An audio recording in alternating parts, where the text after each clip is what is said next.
Shavuot Tov, cette semaine, je tiens à partager avec vous une histoire du Rabbi Lubavitch dont nous célébrons ce mardi le 117e anniversaire. Une histoire qui ne sera sans nous rappeler les 4 fils dont nous faisons référence le soir du Seder et même, peut-être, un 5e qui, lui, serait susceptible d'être étranger à ce dit Seder. L'histoire se passe ainsi.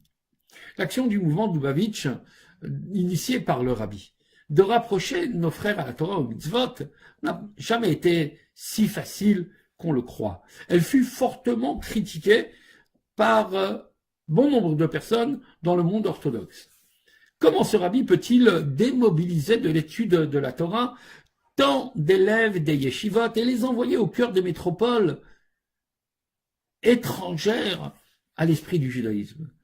C'est ce qu'arguaient les opposants à cette démarche.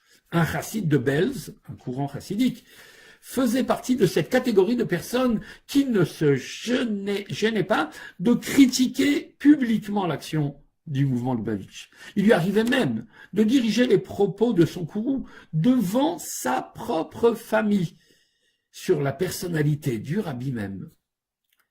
Puis, cet homme connut une épreuve. Un de ses fils avait perdu tout intérêt pour le judaïsme et pour la pratique des mitzvot. En dépit des efforts produits par sa famille, le jeune homme prit la décision irrévocable de quitter le foyer et toutes les valeurs qu'il représentait. Des années passèrent, et le jeune homme, qui sortait de son travail un jour, à Manhattan, fut interpellé par un jeune Lubavitch qui l'invita à mettre les téphilines. Le jeune homme refusa catégoriquement, avec un sourire en coin, et s'empressa de poursuivre sa route. Le Lubavitch insista et lui dit « Réfléchissez, peut-être si cela n'a pas de sens pour vous, accepteriez-vous, monsieur, de le faire pour moi ?» Alors, l'originalité des propos du jeune interpella le jeune homme qui finit par accepter à mettre les téphilines.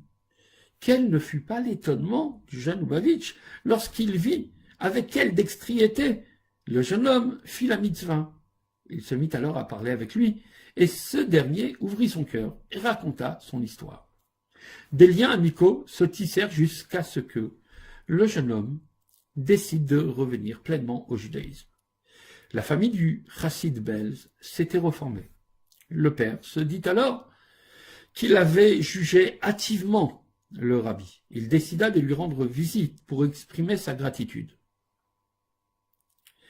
Le rabbi lui dit alors « Vous avez ressenti 2 sentiments très forts. D'abord, la peine d'un père dont le fils s'est égaré, puis la joie intense de son retour. Sachez que, personnellement, je ressens la même peine pour chaque juif qui se sent encore étranger aux valeurs de nos ancêtres. Et je vis le même bonheur lorsqu'il redécouvre ses racines.